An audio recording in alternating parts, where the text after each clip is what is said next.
Following our intuition to the Teton Mountains was turning out to be the most magical and aligned decision for the month of July. I saw a quote the other day that reminded me to take in these moments and to even recognize that I'm in the middle of living a life that I used to pray for.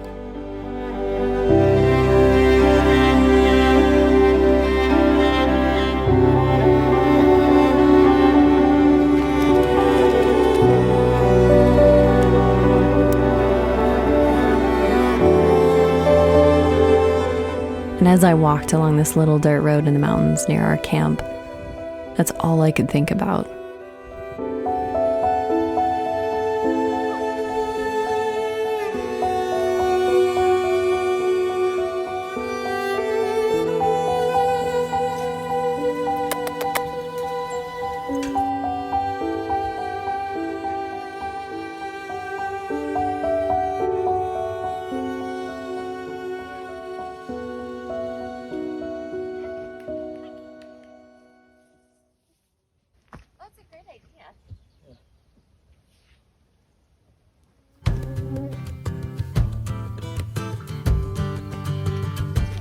We had spent the last 5 days just totally immersed in exploring the Teton Mountains and hanging out in the wildflowers.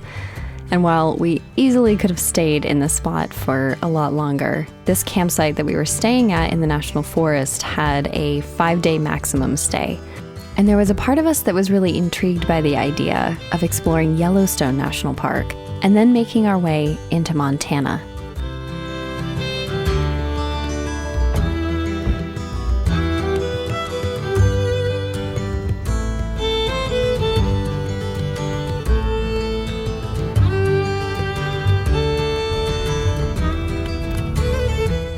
The Grand Teton National Park and the southern entrance to the Yellowstone National Park are only about 10 kilometers or 6 miles from each other.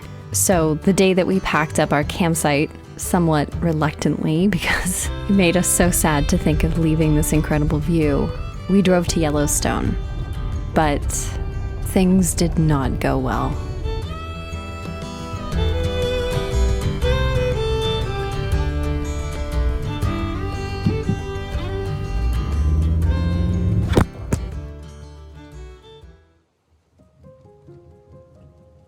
Yesterday was a really, really hard day of road life. Also, our plans have completely changed now. We are back down by the Grand Tetons, but yesterday we were actually planning on leaving. We did leave. We left the campsite that we were at and we went to Yellowstone National Park. Our original plan was that we were going to, go to the park. We found a really lovely campsite right outside of the park. We're going to be there for a little while, explore the park, explore around.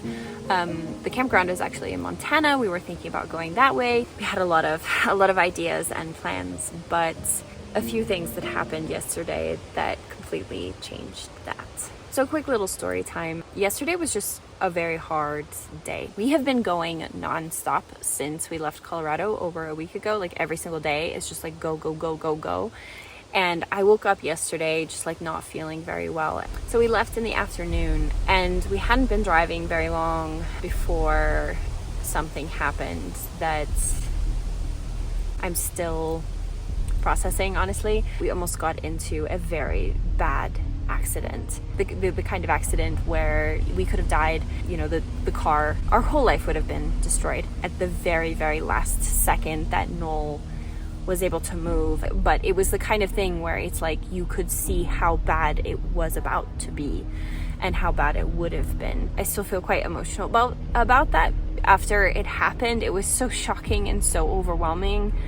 I just broke down crying. When something happens like that, it just rips any sort of veil of just how truly delicate life is and how it just takes like one little thing and then you lose everything. Our whole life right now is in our car, and so it was just truly it was so many things. but it was absolutely terrifying, and it really shook me. It really shook both of us. Yeah, so that was like a really hard start to our journey. Grand Teton National Park and Yellowstone National Park. So it only takes like 20-30 minutes from the edge of one to the edge of the other. I don't know how to explain this other than just what my experience was, which is that, you know, I figured that it was going to be really similar to the Grand Tetons just because the land is so close. But I don't know what it was, like the closer that we got, and then I noticed it very strongly, like right after we crossed over into the park boundary, the energy of the land just felt, I mean, it's a gigantic super volcano. You know, that is like a very intense energy, and it's a very powerful place. Yeah, it just felt so different. Like, while I love wildness, this felt really overwhelming. And then once we entered the park, we realized that they have a very strict, basically like no animal policy in the park, which I completely understand, but I realized would add like a pretty serious complication for us with our 2 kitty cats. Anyway, even though I was feeling, you know, what I was feeling, I was just kind of like, okay, well, you know, I always like to give things a lot of space. And so I was like, okay, well, let's just keep driving, see how things go. We drove into the park and we got to this one pull-off area where there was some geothermal pools and, you know, interesting things to see. I ended up staying in the car because I wasn't feeling well. And Noel went out and walked around and saw everything. So because I wasn't feeling well, I crawled into the back of the car. I didn't want to keep the car running. So, you know, I had the windows down and then like our screen, like our bug screens over the windows, and it was still like too hot. So I backed the door, but like that much, like that much. Anyway, so Noel comes back. And then my nightmare happened. We were pulling out to leave. Noel was in reverse. He hadn't moved very far, maybe like just a couple of feet. But suddenly we hear people screaming, "Stop, stop, you're about to run over a cat. There's a cat under your car." Just in total shock and disbelief. It's gonna make me cry just thinking about it. And it was a miracle. These people had just arrived. Yeah, so Noel stops the car, jumps out. He was able to pick her up, but it was a whole thing. She's with me in the tent right now. Bunny! The number of things that could have gone wrong in that situation is really overwhelming. Not only could we have run her over because we didn't know that which is the word, because we didn't know she was out of the car. She could have gotten hit by another car, or this thing that I keep thinking about that I just have so much anxiety about, just like even thinking about it, even though I know it didn't happen. We could have driven away before we noticed that she was gone, and then in that amount of time, then we'd have to go back, and in that amount of time, where would she be? I mean, it's just like that. It's my ultimate nightmare. Also, just to say, both of our cats are not bolters. Now that we've been in the car for like 9 or 10 months, they're really good and are quite trained about going in and out of the car. Like Lil, for example, will wait for me to like clip her in before she jumps out. I was so cautious. I kept the door open like that much. And I just don't know how it happened. I didn't sleep. I was awake. I would have heard her. It's just, even when they're in the car, unless we're driving for, you know, a long period of time, they're usually still always clipped into their harness, or they're in their double-decker cat carrier. And we do so many things to like prevent that from ever happening. But anyway, so it was like, those two things alone of almost getting into an accident and then Lil getting out and that horribleness happening was like too much. And then to add on top of that, weird little things started to happen that just felt probably amplified by how we were already feeling. It was just like one thing after the next. And quite honestly, like I just couldn't shake how I felt on that land and in that park. And so we had no service in the park, and we needed to like strategize. So we had heard that if you go to where the Old Faithful geyser is, that you can get some cell service. So we drove there and we just sat in the car and tried to re-regulate our systems and calm down and ground. And then it was like, what really overwhelmed me about being there is there were thousands of people. I know that Yellowstone, one of the most popular national parks in the United States, and that's great, but it was really a lot. It felt like Disneyland. We decided to go get some drinks and we went into like the gift shop, and it was just like they were pumping loud music, and there were like a couple hundred people in this space and buying all of this stuff, and there's nothing wrong with that, but it was just like really overwhelming, the number of people, and there was no parking and there was traffic. And I have a lot of feelings about how modern people relate to nature, and also capitalism finds its way into that experience of people just like buying so much merchandise. You know, people just how people relate to, experience. Anyway, I won't get into it. So anyway, long story short, after sitting there for a while, I just had this feeling like now is not the time to be here for some reason. And coming back to the Teton area just felt like the best thing to do. So we packed up, and now we're at this new area campground, which I absolutely love. So we spent the night right here at this cute little spot. We're gonna move over here.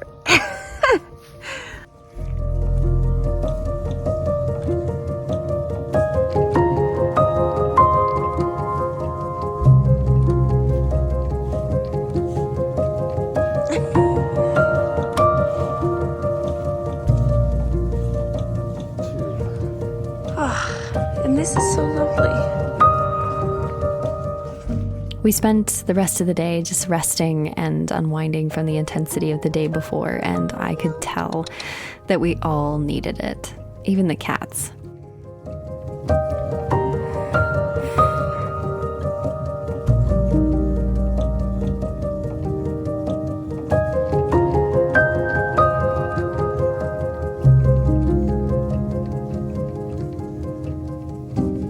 Bubba, what do you think? Do you like the view here? Such a gentle forest. It's really lovely. Lupins and geraniums, and I don't know what some of these other ones are.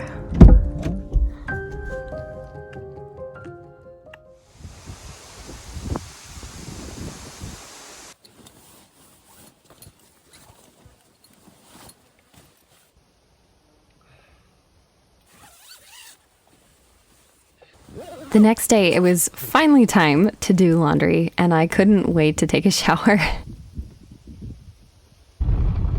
They actually have a whole area in the Grand Teton National Park with a little grocery store, a laundry, and a place where you can shower. And so that's where we went. Showers were only $5 a person, and oh my god, I felt like a new person afterward. I just changed my whole body.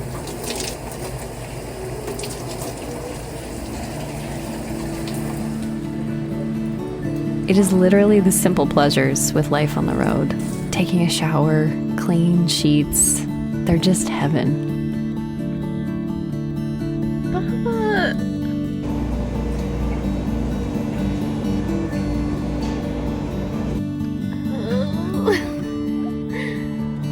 Mommy.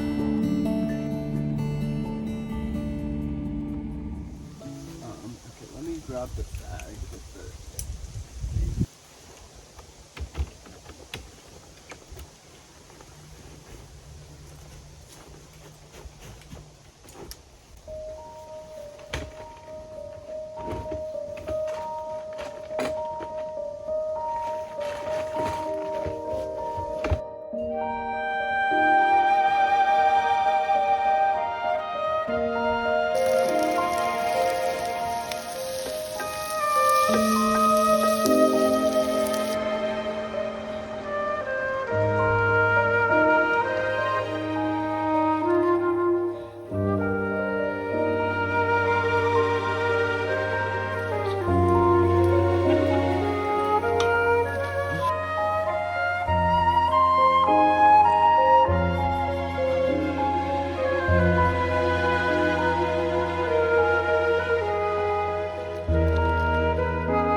Over the next few days, we continued to really slow down, and rather than going out every day to rock climb or do different hikes, we just settled down into quiet life at camp, as well as a slower pace of doing some exploring of the area, including going into Jackson and walking around the town.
Look at the zoomies.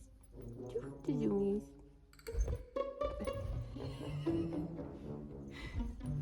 Oh!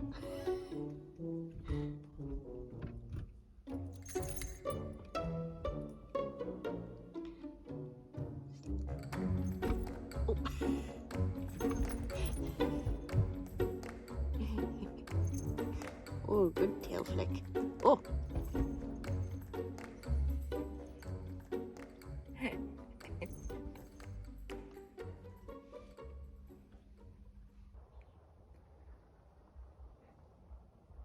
So this morning our camping neighbor left, and even though I love this spot, in the middle of the day it gets full sun, and we noticed that that spot has full shade.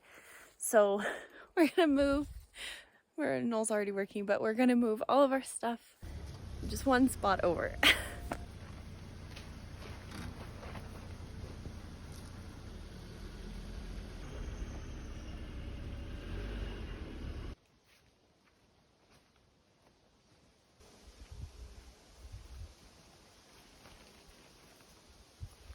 And actually, I do them both at the same time, so that way retention is good.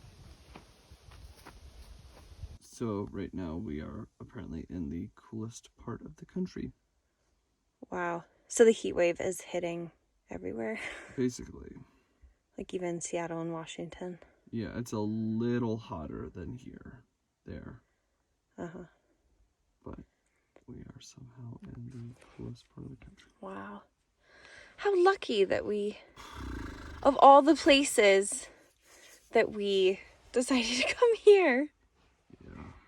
Well, that definitely limits like where we can think about going. Seriously. Yeah. Now, archaea and bacteria, those are single-celled organisms. And so we went up to craters of the moon, and we explored their craters of the moon. Now,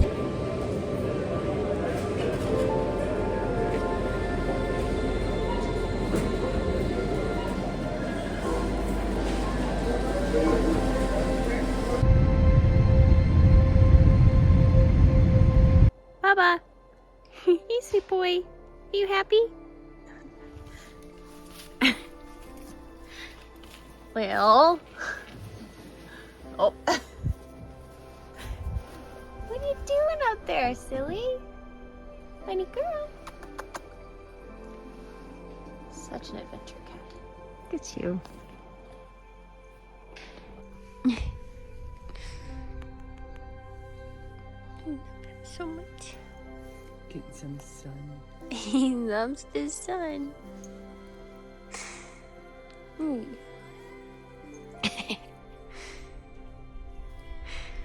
Oh, Papa.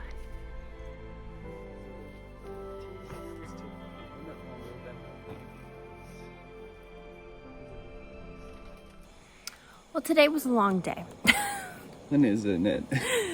So true. So, the new update is our plans are kind of once again in the air. We have been confronted with yet another sort of monkey wrench. Or not monkey wrench, a new Piece to the puzzle? A new piece to the puzzle. Well said. There is a massive heat wave going through pretty much the entire United States. And everywhere that we have kind of looked at maybe wanting to go in the Wyoming, Montana, Idaho areas are too hot. Okay, so something I haven't shared with you guys is some of the greater context of why we are not going further west. One of the amazing opportunities that opened up for us once we decided not to return to the retreat center was that some friends of ours reached out to us and asked us if we want to do a house sit for the month of August. I'm really, really excited about that. I have never been to Austin before. Me neither. Yeah, Noel's never been to Austin before. It's going to be insanely hot while we're there, but we're both very excited. And at this point, we're past mid-July, and so we don't have a ton of time. We really only have about a week left before we need to start making our way to Austin. So that's why we're not going further west. We did do some research and saw that there are quite a few mountain towns in like places like Colorado that, because of their super high elevation, are also not dealing with like a really crazy heat wave. So we're also considering that. But for now, I think we're quite content. Yeah, we're really content and just having a pace of life here in this beautiful, beautiful place that is just perfect for right now. And I think like one of the things that has been coming up for me about all of this, and this is advice I would give to anybody that's thinking about doing road life, is that you have to remember that when you're living on the road, it's life on the road. It's not constant adventures, and the fear of missing out, the FOMO, or the ideas and the concepts and like these kind of perfect pictures that we get in our heads about needing to go adventure or be in new places all of the time, or see as many places as you can within a particular period of time, is just not, at least in our experience, is just not what really flows in a supportive way. Things that I find myself working through a lot just in my relationship with myself, but also just life in general, is this piece about enough, being enough. And we're in a culture where there's so much about like do more, be more, see more, have the best experience, the most like ultimate life hacked, whatever experience, rather than really just meeting what is. And sometimes the pace of life with road life is simply just life. Like seeing the magic in the mundane really forces you to do that, because you can't sustain the momentum of just go, explore every single day. And it just doesn't make sense to necessarily feed that, because that's not really an empowered way. I don't even know what I'm saying anymore. Anyway, it was a really big day. We went into town, which is about an hour drive, and did some work, and then had to do some errands and then drive back. And it's just been a very full day, and we're about to make some noodles for dinner and just continue to meet this whole experience kind of moment to moment, day by day. We might feel called to leave and go somewhere in Colorado, or we might just hang out here. Allowing ourselves to just be here really enabled us to enjoy and soak up every last moment of our time here. And we were able to really rest, which little did we know, we were about to be thrown into another big adventure within the next few days. But that story is in the next video. Wherever you are in the world, I hope that you can find the time and space to become aware of anywhere that you're taking life for granted or something in your life for granted. And take the time to really appreciate and hold the things that are precious, for we really never know what tomorrow may bring. I'm so grateful you're here on this journey with me. I'll see you next week. Sending you my love.